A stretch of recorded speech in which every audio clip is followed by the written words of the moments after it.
Hello, this is Mike Ginnitti from Spotrac breaking down Stefon Diggs' brand new extension with the Buffalo Bills, clearing $6 million in cap space for Buffalo in 2022, and keeping together the lockstep quarterback / wide receiver relationship of Josh Allen and Diggs through the 2027 season, possibly.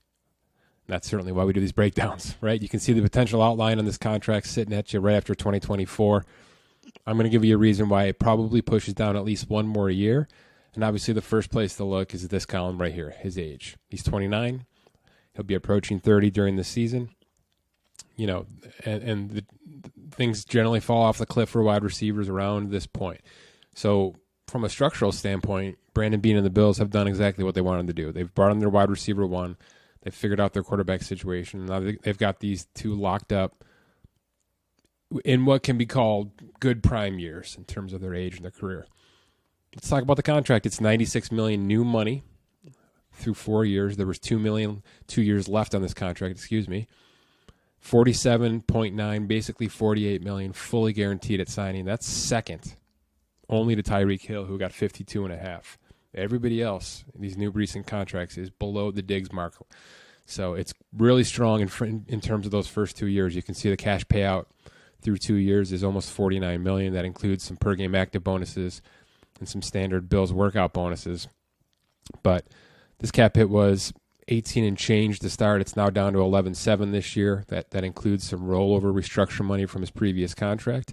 That's why this column exists. There's a standard signing bonus, which prorates these first 5 years. That's a $21.5 million bonus. And there's this second year option bonus, which prorates over the final 5 years.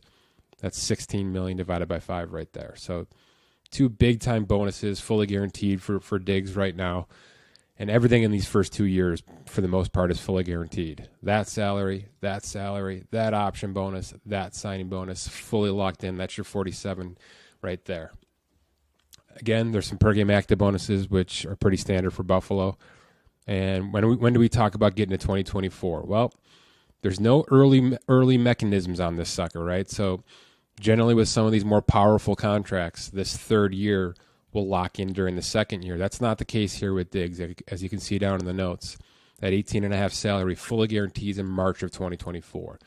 So, you know, there's a conceivable world where if they want to eat a huge amount of dead cap, they could walk away from this thing after 2023, take on that hit, not guarantee that salary, and go from there. Now, there's an injury guarantee on that, so there's some security for Diggs purposes there.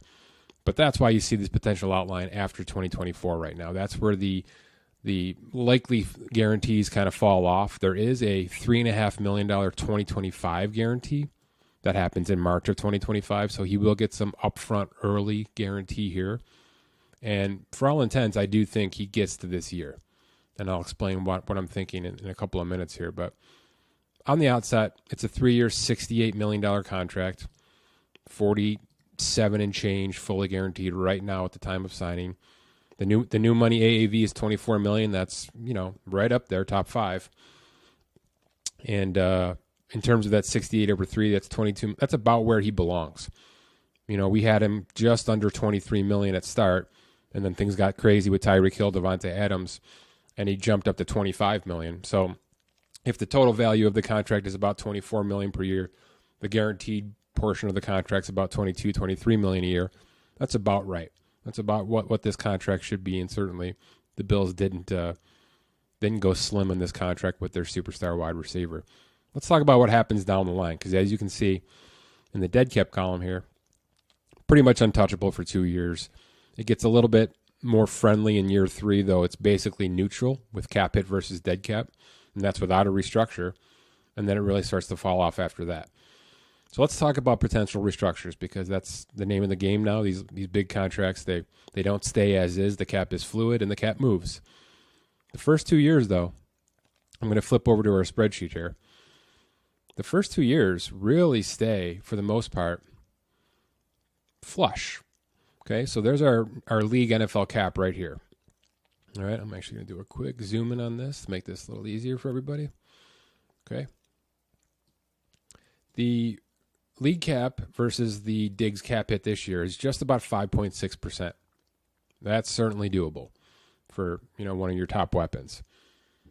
Generally speaking, quarterbacks on massive market resetting contracts, the line of demarcation is around 19%. We've seen an Aaron Rodgers or Russell Wilson get up there with their cap hits close to 19% of the team's cap for the overall season. So to have a weapon like this down here, and by the way, Josh is about 16,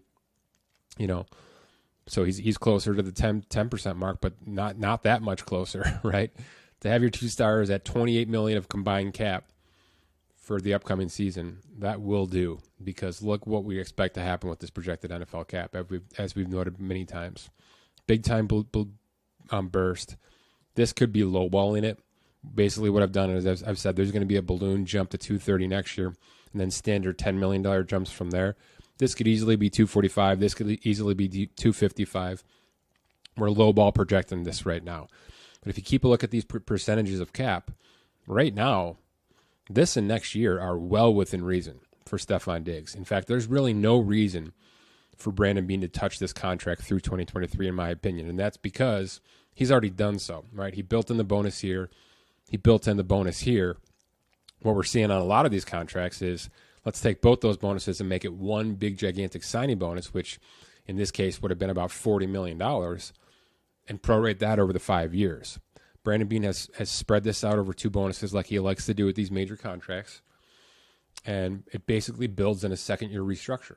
It's already here. So I think from a percentage standpoint, these are perfectly pliable. Let's just keep them right there. But I'm going to flip to 2024 and talk about what happens if we get here. And Allen's contract is massive at that point, and it will be, even if you restructured a couple of times here and there. And a couple of other contracts have had to hit. There's some defensive mouths to feed. There's some offensive mouths to feed. This wheel just keeps on turning. So what happens if we're looking at this $26.5 million cap hit, which is just north of a projected 11% of this cap, which could be 245, like I mentioned. What happens if they have to restructure this $18.5 million salary? So let's just say the whole thing gets restructured. That 18.5 drops all the way down to the minimum 1.2 million for 2024. That's, a good chunk of change being restructured over 4 years. I don't even add a void year, and that's possible. It's not Brandon Beane's favorite thing to do. He's done it maybe 2 or 3 times here over the course of the past 2 seasons, but you can just tell he's trying to avoid that. So I'm not going to do it here. I'm going to keep it the 4 remaining years, and I'm going to just drop to the full minimum, leaving about 18 and change to go here. Yes, that lowers the cap hit to a much more tenable $13.5 million, which is a projected 5.6% of that league cap, identical to the 2022 situation we have right now. But it certainly does some damage on the future cap hits and the future dead cap in this column here. Notably, what it does to 2025. A full restructure in 2024 without a void year means more dead cap than cap, which fully locks him in for 2025. Which probably isn't inconceivable. Like I said, I think this is a 4-year contract pretty easily, even though the potential outline sits after year 3. I think the Bills, with Allen's contract and situation, would be more than pleased to get through year 4 of this contract, and a year 3 restructure would be part of that process for sure. After 2025, let's say they bite the bullet on the restructure here, they end up eating this contract here, this cap hit here, they don't touch it again. You're talking about a pretty good amount of savings here, almost 12.1 million saved right there to move on from Diggs at his age 33 season in 2026. So you didn't crush yourself. And again, you could tack on 1 void year here, prorate this 17 and change over 5 years instead of 4, and everything here gets lowered and everything here gets lowered, and there'll be a little bit more sitting here when you release them.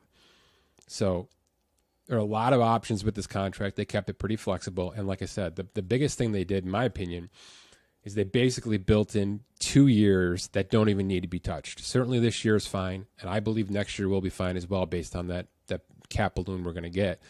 And then the restructure in 2024 is a maybe. And the maybe is he still playing at a high level? Do we think we can handle him through 2025 at what may be a pretty high cap hit, because we don't want to touch a restructure as we're about to release a guy in 12 months. And if that's the case, if they feel comfortable with Stefon Diggs heading into 2024, they'll knock off some of that $18.5 million salary right there. Now, they don't necessarily have to go all the way down to $1.2 million. A restructure can be whatever you want it to be. They could just take $8 million off that, prorated at $2 million per year over these 4 years, free up a little bit here. Maybe this cap hit becomes $18 million instead of $13 million, which is still within the 8 to 9% of the league cap, and they go from there. That's significantly less increase here and here. Makes life easier for the Bills down the road. So lots of options. You can tell that this is part of the plan because that base salary is one of the higher ones in the entire contract.